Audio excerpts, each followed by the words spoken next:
Very good morning to all my dear friends. आज हमारे जवाहरलाल नेहरू साहब, जो हमारे देश के पहले प्राइम मिनिस्टर थे, जिनको हम चाचा नेहरू के नाम से भी जानते हैं, उनका जन्मदिन है। टुडे इज 14 नवंबर और इस दिन को हमारे देश में बाल दिवस यानी कि चिल्ड्रंस डे के तौर पर सेलिब्रेट किया जाता है।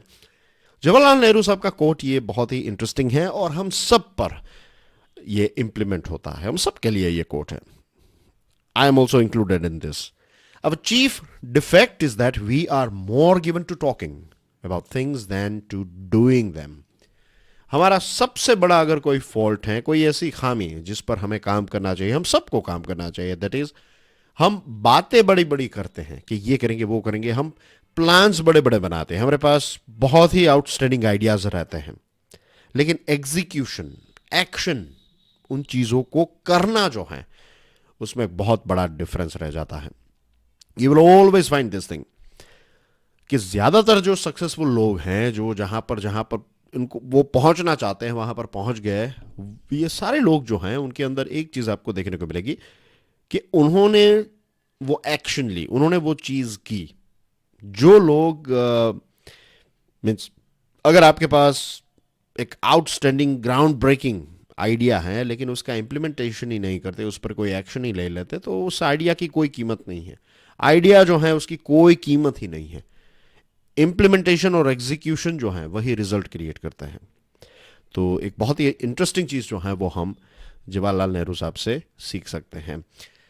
Welcome to the Hindu analysis by Prashant Mawani. दोस्तों, we proudly support mission life. Mission life जो है वो हमारी लाइफस्टाइल को एनवायरनमेंट फ्रेंडली बनाने की लाइफस्टाइल वाला मिशन है, और जो भी छोटे बड़े स्टेप्स हम उठा सके जिससे हम क्लाइमेट चेंज को रोक सकें, तो वो चीज़ हम सबको इंडिविजुअल लेवल पर करनी चाहिए। इसके लिए आपको किसी क्लब में जाने की ज़रूरत नहीं है, कहीं पर पैसे डोनेट करने की ऐसी कोई ज़रूरत नहीं है। आप जो भी कर सकें, राइट, अगर आप पौधों को पानी पिला सके थोड़ा सा, तो दैट विल ऑल्सो हेल्प। अगर आप प्लास्टिक जो है उसका कचरा ना करें, that will also help. तो every small step matters.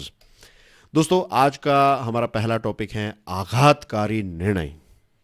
Right, ये निर्णय किसने लिया है? ये निर्णय लिया है सुप्रीम कोर्ट ने। This is very very unfortunate thing, लेकिन ये चीज हुई है। अब राजीव गांधी साहब जो हैं उनकी हत्या हुई थी, एंड आई एम श्योर आपने जॉन अब्राहम की जो फिल्म है मद्रास काफे वो देखी होगी। बहुत ही अच्छी फिल्म बनाई है, राइट।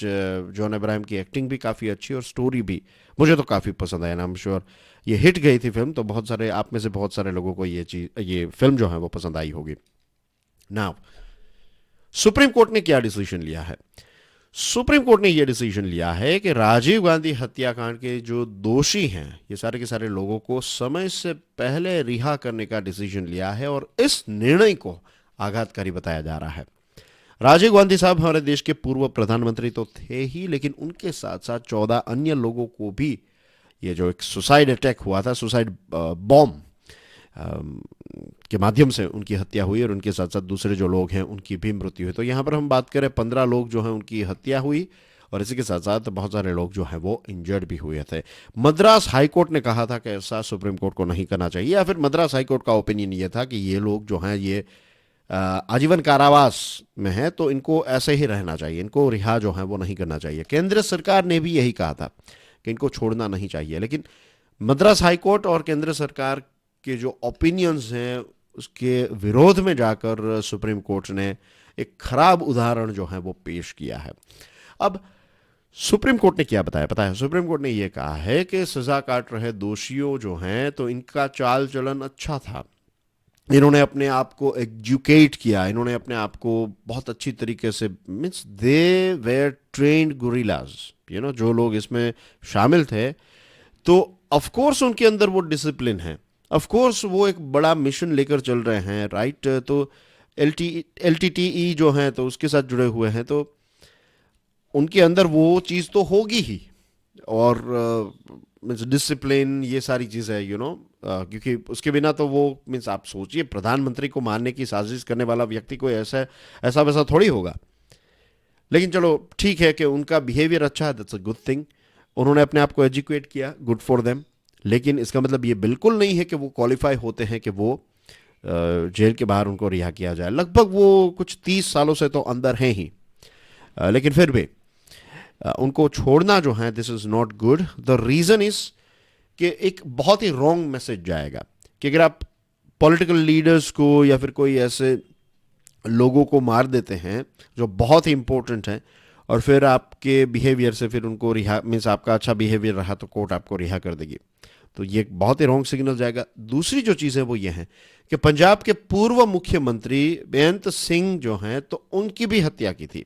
अब उनके हत्यारे जो हैं उनको फांसी की सज़ा दी गई है, तो इस फांसी की सज़ा को उम्र कैद में बदलने की मांग जो है वो भी बहुत समय से उठती रही है। अब ये जो राजीव गांधी के हत्यारे जो हैं, तो उनके बाद अब ये बात आएगी कि इनको भी रिहा किया जाए। इनको भी रिहा तो नहीं, लेकिन पहले फांसी की सज़ा जो है उसको उम्र कैद, तो फिर उम्र कैद के बाद उनकी आज़ादी के बारे में भी उनको रिहा करने की भी डिमांड जो है वो चलती रहेगी। और सबसे बुरी बात जो हो रही है वो ये है कि एक संकीर्ण क्षेत्रवाद, कि ये तमिलनाडु में कुछ पार्टीज हैं जो राजीव गांधी के जो हत्यारे हैं उनको सपोर्ट कर रही है और कह रही है उनके हक के लिए लड़ रही है, एक प्रकार से आप समझ लीजिए। और दूसरी चीज़, हक तो शब्द राइट नहीं है, लेकिन उनको उनको एक प्रकार का एक रिलीफ देने के लिए एक लंबे समय से लड़ रही थी।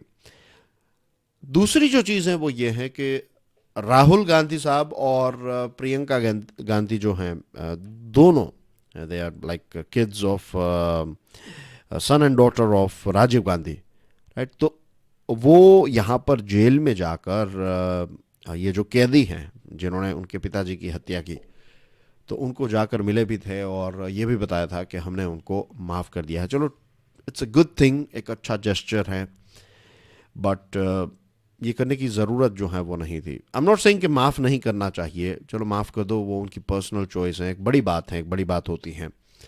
लेकिन उनको वहाँ पर जाना, मिलने जाना और ये बात करना कि उनको हमने माफ़ कर दिया, ये सारी चीज़ें, तो इससे एक बहुत ही गलत मैसेज जा रहा था।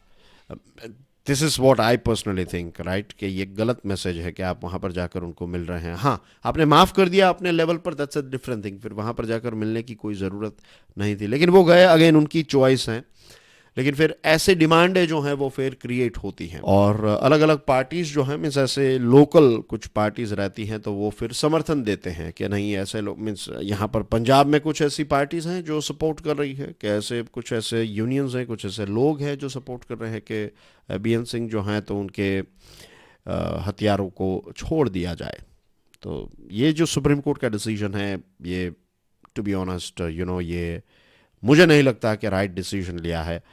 अब देखते हैं आगे इसमें क्या होता है। दोस्तों, ये वाला आर्टिकल जो है, जलवायु परिवर्तन से जूझने का समय, इसमें बहुत सारे पॉइंट्स हैं, राइट, तो बहुत सारी चीज़ों के बारे में हम डिस्कस करेंगे, तो गेट रेडी। और इसके बाद वाला जो आर्टिकल है वो भी एनवायरनमेंट के साथ जुड़ा हुआ है, बिकॉज कि अभी COP27 जो है वो चल रही है। इससे पहले हमने शर्म अल शेख जो है वो कहाँ पर है वो भी देखा था, राइट, मैंने एक मैप भी आपको दिखाया था। और अगर आज आपका पहला दिन है तो PDF डाउनलोड करने के बाद, कुछ PDF जो है वो अवेलेबल है हमारे टेलीग्राम चैनल पर, उसको डाउनलोड करने के बाद देख लीजिएगा कि पिछले 3-4 दिनों के अंदर हमने ये COP27 के बारे में डिस्कशन जो है वो की है, और आने वाले समय में भी हम करते रहेंगे, क्योंकि ये बहुत ही इंपॉर्टेंट विषय है, इज़न्ट इट। हम सब जानते हैं कि पूरी दुनिया जो है ये क्लाइमेट चेंज जो हो रहा है तो इसकी गंभीर चुनौतियों का सामना कर रही है। और यहाँ पर इस आर्टिकल में एक बहुत ही इंटरेस्टिंग बात बताई है कि प्राचीन भारतीय परंपराएं उनकी मार्गदर्शक सिद्ध हो सकती हैं। यानी कि COP27 के जो देश हैं, जितने भी देश यहाँ पर आए हैं, तो उनके लिए भारतीय परंपरा जो है वो एक, आप कह सकते हैं, एक नेविगेटर का काम कर सकती है, उनको मार्गदर्शक दे सकती है। प्राचीन काल से ही भारत का रवैया पारिस्थितिकी को लेकर बेहद सतर्क और संरक्षक जैसा था। और यजुर्वेद में पृथ्वी के साथ साथ आप देख लीजिए अंतरिक्ष और समस्त ब्रह्मांड की शांति की कामना की गई है। तो ये हमारा एंशियंट नॉलेज है, एंशियंट ट्रेडिशन है। It's a very good thing. Yes, मार्गदर्शक के तौर पर काम कर सकता है, बट आई वुड से पहले दुनिया के लिए नहीं, पहले तो भारत के लोग जो हैं वो इस चीज़ को समझें। हमारे यहाँ पर यहाँ वहाँ प्लास्टिक कचरा जो भी हम कर रहे हैं, पहले हम इसको इम्प्लीमेंट करें, उसके बाद दुनिया को सिखाया जा सकता है। आर्टिकल में बहुत ही अच्छा पॉइंट ये दिया गया है, बट मुझे लगता है दुनिया को सिखाने से पहले हम सब भारत के लोगों को ये चीज़ समझनी चाहिए कि जो हमारा एंशियंट साइंस और एंशियंट ट्रेडिशन जो कहती है वो हम पहले अपने आप पर इंप्लीमेंट करें, उसके बाद दुनिया के दूसरे लोगों को सिखाए। लेकिन हाँ, दुनिया को ये चीज़ जो है वो काम आ सकती है, इसमें कोई डाउट है नहीं। ओके, भारत COP27 में एक विशिष्ट क्लब का हिस्सा है। ये क्लब ऐसा है, ये कुछ ऐसे देश हैं, 20 कंट्रीज हैं जिन्होंने ग्रीन हाउस गैस को का जो एमिशन है उसको घटाने की दिशा में संशोधित योजनाएं पेश की है। हमने कुछ रिवाइज्ड प्लान्स दिए हैं कि 2030 तक 45% जो भी हमारे देश में 2005 के समय पर जो भी कार्बन एमिट हो रहा था तो उसको 45% जो है वो हम कम कर देंगे। और अ, अब ये रिवाइज टारगेट है जो 2005 के अभी 45% करने की बात बताई है, जितना भी हम कर रहे हैं उससे 45% कम। 2005 के हिसाब से 30 से 35% की कटौती की बात तो की थी, और अब ये पता चल रहा है कि ऑलरेडी 24 से लेकर 25% जितना तो हमने ऑलरेडी कम कर दिया है। तो ये जो भारत का रोल है ये बहुत इंपॉर्टेंट रहेगा। जैसे मैंने आपको बताया, इससे 20 कंट्रीज है और centre for science and environment के अनुसार इतना रिजल्ट जो है 24 से 25% जितना तो हमने कम कर दिया। और 2030 तक भारत जितनी भी एनर्जी यूज़ कर रहा है, पैदा कर रहा है, तो उसमें से 50% एनर्जी जो है वो रिन्यूएबल एनर्जी रहेगी। तो ये भी भारत ने ये लक्ष्य जो है वो पेश किया है। और भारत जब भी कोई चीज़ करता है तो पूरी दुनिया पर इसकी इम्पैक्ट आती है, क्योंकि लगभग 17 से 18% जितनी पॉपुलेशन दुनिया की हमारे देश भारत में रह रही है। तो भारत कोई चेंज करेगा तो पूरी दुनिया पर इसकी पॉजिटिव इम्पैक्ट आएगी। भारत अगर कोई गलत स्टेप उठाएगा तो भी इसकी नेगेटिव इम्पैक्ट दुनिया पर आएगी। अब वी ऑल नो कि जो इंडस्ट्रियल रेवोल्यूशन जब से स्टार्ट हुआ, औद्योगिक क्रांति की शुरुआत हुई, उससे पहले का जो तापमान था, ग्लोबल एवरेज टेम्परेचर या फिर एवरेज ग्लोबल टेम्परेचर आप इसको कह सकते हैं। तो ये जो एवरेज ग्लोबल टेम्परेचर जो पहले था 1750 से पहले, उसके मुकाबले अगर आप इसको कंपेयर करें तो अभी 1 degree Celsius 1 degree Celsius average global temperature increase हो चुका है। और आप में से बहुत सारे लोगों के दिमाग में ये प्रश्न आ रहा होगा कि 1 डिग्री सेल्सियस से क्या फर्क पड़ता है। फर्क पड़ता है, बहुत बड़ा फर्क पड़ता है। सिर्फ आप समझ लीजिए कि 1 डिग्री सेल्सियस तापमान बढ़ गया और हर रोज 50 जितनी स्पीसीज इस दुनिया से गायब हो रही है। कितनी कहां पर बारिश होने लगी, इंग्लैंड 2022 की बात करें, समर 2022 टू बी प्रिसाइज, तो पता है लंदन में टेम्परेचर कहां तक पहुंच गया था? 40 degree Celsius. This is like, ये वो सह ही नहीं सकते। It was too hot. वहां पर यह बता दिया गया था कि आप बाहर मत निकलिए। 40 डिग्री सेल्सियस। तो ऐसे बदलाव जो है वो हमें देखने को मिल रहे हैं। और अगर इसमें कोई सुधार नहीं किया गया, जिस प्रकार से चीज़ें चल रही हैं वैसे ही चलती रही, तो 2100 तक, अभी 2022 चल रहा है ना, तो आने वाले आप पकड़ लीजिए 78 ईयर्स के अंदर तापमान पता है कितना हो जाएगा? 3 डिग्री सेल्सियस हो जाएगा। 3 degree Celsius average global temperature. और 1 डिग्री ने इतना नुकसान पहुंचाया। 3 degree is like 2 degree Celsius जो है ना दोस्तों, इसको टिपिंग पॉइंट कहते हैं। ये लक्ष्मण रेखा, इसको क्रॉस किया उसके बाद बर्बादी बर्बादी है। और 2150 तक ये टेम्परेचर जो है वो 4.5 degree Celsius, 4.5 degree Celsius global average temperature. इसका मतलब ये होगा कि कुछ ऐसे एरियाज होंगे इस पृथ्वी के जहां पर टेम्परेचर 15 डिग्री सेल्सियस से भी ज्यादा हो जाएगा, क्योंकि ये तो एक एवरेज है, अलग अलग जगहों पर अलग अलग।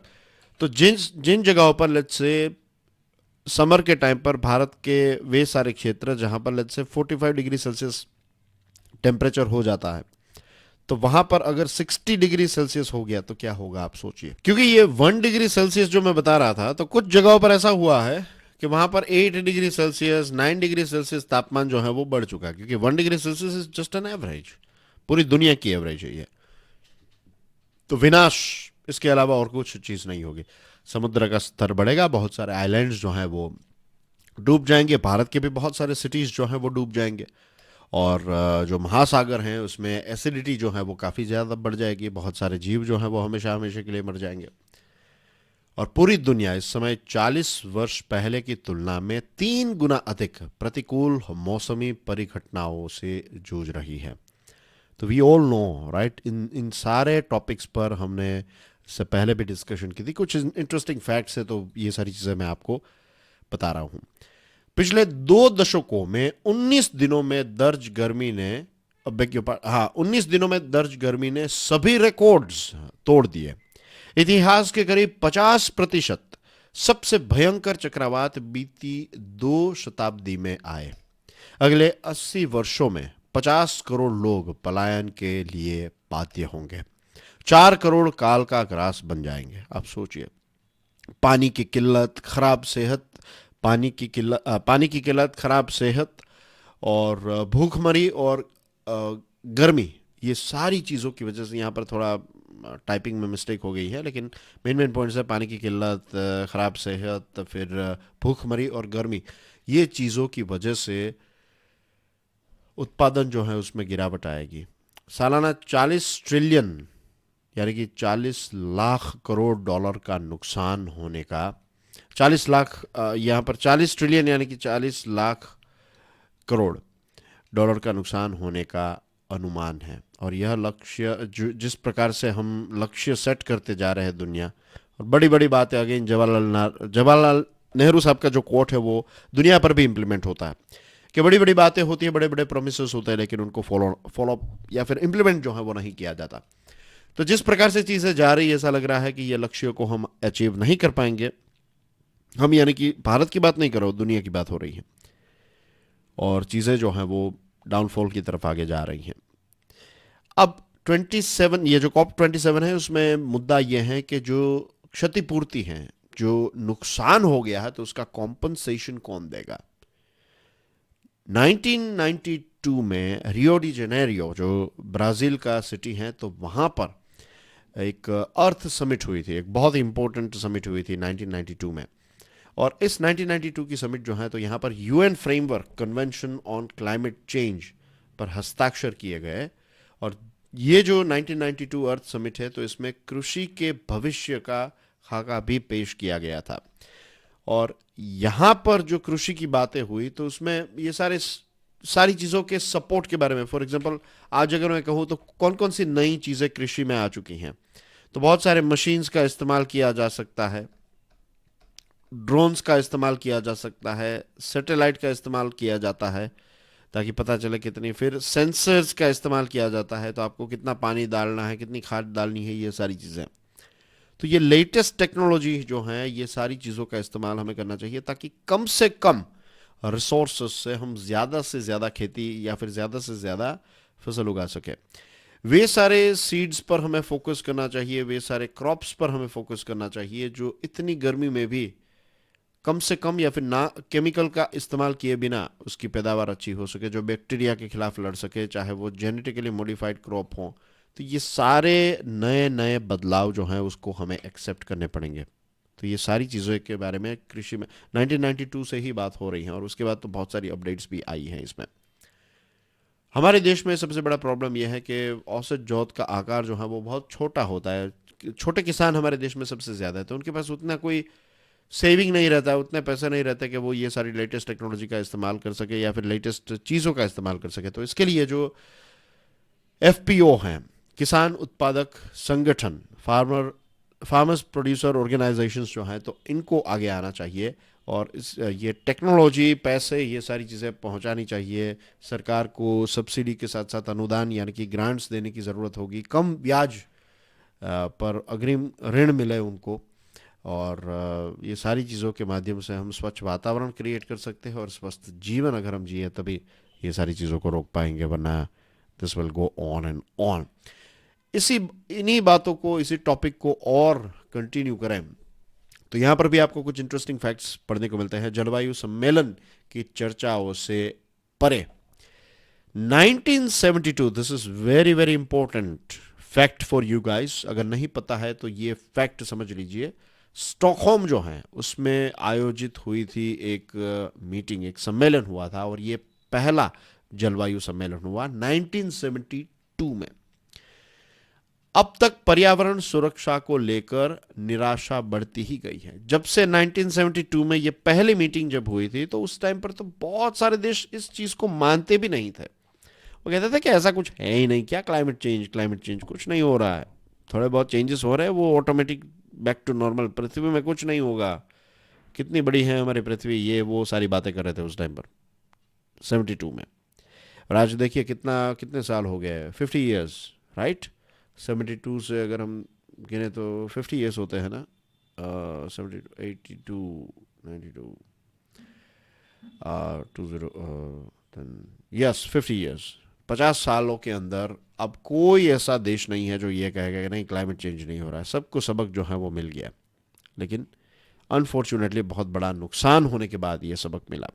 और तब से लेकर आज तक निराशा बढ़ती ही गई है। उस टाइम पर बातें हो रही थी, उसके बाद धीरे धीरे बातें जो हैं वो और ज़्यादा डीप होने लगी, लेकिन इम्प्लीमेंटेशन जो है वो जितना होना चाहिए उतना नहीं हुआ।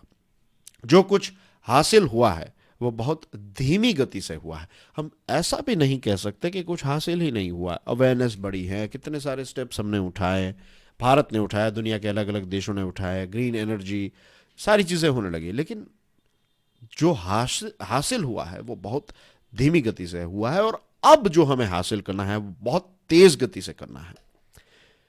इसकी कीमत भी गरीबों को ही चुकानी होगी, क्योंकि अमीर देश जो है वो रिस्पॉन्सिबिलिटी लेने के लिए तैयार ही नहीं थे, आज भी नहीं है, उस टाइम पर भी नहीं थे। अब धीरे धीरे कन्विंस होते जा रहे हैं, लेकिन रिलुक्टेंस तो अभी भी है। 2-3 दिन पहले की हमारी चर्चा में मैंने यूएसए का बताया था ना कि मिस्टर ट्रंप ने आकर क्या किया। सन 1972 में जब क्लब ऑफ रोम ने लिमिट्स टू ग्रोथ ये रिपोर्ट पेश किया, तब उस टाइम पर ये जो किताब है ये बहुत ही बड़ी तादाद में बिकी, लेकिन बहुत सारे देशों ने इसका विरोध भी किया और मजाक बनाकर रख दिया इसको। ये लिमिट्स टू ग्रोथ को जो बताया तो इसको एक बहस, दे वर लाफिंग स्टॉक बना दिया। स्टॉकहोम में आयोजित सम्मेलन में कई विशेषज्ञों, खासकर पश्चिमी देशों ने उसकी अवहेलना की। 100 से भी ज्यादा देश जो हैं इसने हिस्सा लिया था ये स्टॉकहोम समिट में, ये स्टॉकहोम जो कॉन्फ्रेंस हुई उसमें, और सिर्फ 2 ही देश के टॉप लीडर्स जो हैं वो यहां पर आए थे उस समय पर। सिर्फ 2 ही देश, एक तो जो मेजबानी कर रहे हैं यानी कि स्टॉकहोम के जो हेड हैं वो थे, और हमारे देश भारत से इंदिरा गांधी जी गए थे। इसके अलावा दूसरे देशों के फॉरेन मिनिस्टर्स और डिप्लोमेट्स यही लोग थे। कोई वहाँ का इतना top leader like prime minister level का, प्रेसिडेंट लेवल का लीडर जो है वहाँ पर नहीं गया था। 1992 में उसके बाद रियो डी जेनेरियो की पृथ्वी सम्मेलन यानी कि अर्थ समिट जो है वो हुई, तो 72 में ये हुई, तो उसके 20 सालों के बाद इसको रखा गया। ये पृथ्वी सम्मेलन हुई, और यहाँ पर ये जलवायु परिवर्तन जो है इस पर एक फ्रेमवर्क सम्मेलन जो है वो तैयार किया गया। This was the biggest achievement of 1992 this earth summit. फिर 1997 में आया क्योटो प्रोटोकॉल, और क्योटो प्रोटोकॉल में ये तय किया गया कि ये जो अमीर देश हैं वो इस चीज़ों को समझें। 3 दर्जन विकसित देशों से कहा गया कि वे अपने कार्बन उत्सर्जन को सन 1990 के आधार स्तर से नीचा लाए। ये क्योटो प्रोटोकॉल में किया गया। फिर कोपेनहेगन की मीटिंग हुई 2009 में, पेरिस सम्मेलन हुआ 2015 में, और धीरे धीरे चीज़ें जो हैं वो अब आगे बढ़ने लगी। जो मेन पॉल्यूटर्स हैं उनके ऊपर रिस्पॉन्सिबिलिटी डाली गई, और उनको कहा गया कि आप पैसे दीजिए, टेक्नोलॉजी ट्रांसफ़र कीजिए, ये सारी चीज़ें, राइट। लेकिन जैसे मैंने आपको बताया कि जो स्पीड से होना चाहिए उस स्पीड से काम जो है वो नहीं हुआ। दुनिया के कई हिस्से रहने लायक नहीं बचेंगे अगर जिस प्रकार से चीज़ें चल रही है वैसे ही चलती रही तो। इन 50 वर्षों से क्या सबक निकले? ये सबक निकला कि पीस, इक्वालिटी, ये सारी चीज़ें बहुत ही इंपॉर्टेंट है। ये सारी चीज़ों के बारे में ऐसा लगेगा कि यार क्या पीस, क्या शांति, राइट, लाइफ तो फटाफट होनी चाहिए, ये वो, ये सारी फटाफट जो है ये फटाफट खत्म भी हो जाएगी। अब देखिए आप, यूक्रेन का जो वॉर चल रहा है उससे पहले बहुत सारे जर्मनी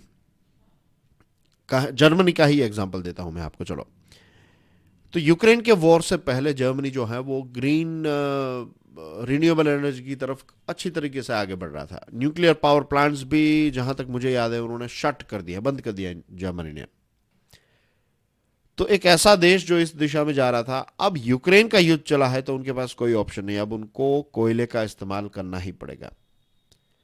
तो अगर इस पृथ्वी पर शांति नहीं रहेगी तो इस प्रकार की चीजें मीन्स फिर कोयले का इस्तेमाल करना पड़ेगा, और फिर से 300 से लेकर 1000 सालों तक ये कोयला जो जलाया गया है तो इसका जो कार्बन है वो रहेगा इस पृथ्वी पर। जितना ज्यादा कार्बन हम एमिट करेंगे उतना टेम्परेचर बढ़ेगा। तो ये चीज़ें जो हैं वो हमारी लाइफस्टाइल को ही चेंज करके सारे देशों को अपनी आदतें जो हैं, जैसे हमारी एक इंडिविजुअल आदत होती है वैसे देशों की भी आदत जो है वो चेंज करनी पड़ेगी। और अमीर देश क्या कर रहे हैं, गरीब देशों पर क्या हो रहा है, ये सारी चीज़ों के बारे में हमने इससे पहले भी बातचीत की थी, तो उन सारी चीज़ों पर मैं फिर से नहीं जा रहा हूँ। बट कम ऐसे लोग हैं जो अपनी कार्बन उत्सर्जन वाली जीवन शैली को त्यागना चाहेंगे। बहुत कम ऐसे लोग होंगे, हम में से भी बहुत कम ऐसे लोग होंगे। समझ गए, इट्स ए गुड थिंग, लेकिन सिर्फ समझने से कुछ नहीं होगा, हमें बदलाव जो है वो हमें ही लाना पड़ेगा। कैम्ब्रिज विश्वविद्यालय के पार्थ दास गुप्ता जो हैं उन्होंने भी 2013 में एक रिपोर्ट दिया था, और ये रिपोर्ट जो है वो हमारी एनवायरनमेंट मिनिस्ट्री जो है वहाँ पर धूल खा रहा है। जैसे बहुत सारी चीज़ें जो हैं उनको इम्प्लीमेंट करना अभी भी बाकी है। तो आई होप आज आज की जो हमारी डिस्कशन है it was like special COP27 वाली ही डिस्कशन थी, इज़न्ट इट? कितने सारे पॉइंट्स हमने डिस्कस किए। ये सारे पॉइंट्स जो हैं उसके बारे में सोचिएगा आप, आपको अलग अलग एंगल से प्रश्न जो है वो पूछा जाएगा। पॉलिटिकल पॉइंट ऑफ व्यू से, जियोपॉलिटिकल पॉइंट ऑफ व्यू से, अमीर देश का बिहेवियर क्या है, गरीब देश का बिहेवियर क्या है, क्या करना चाहिए, क्या हो रहा है, समिट्स किस प्रकार की हुई, टाइमलाइन क्या है। तो 72 से आप स्टार्ट कीजिए स्टॉकहोम से, उसके बाद कौन कौन सी इंपॉर्टेंट मीटिंग्स हुई, इस सारे अलग अलग एंगल से आपको इस चीज़ को देखना है, ठीक है? And that's everything from my side. Thank you very much for watching this video. God bless you all. जय हिंद।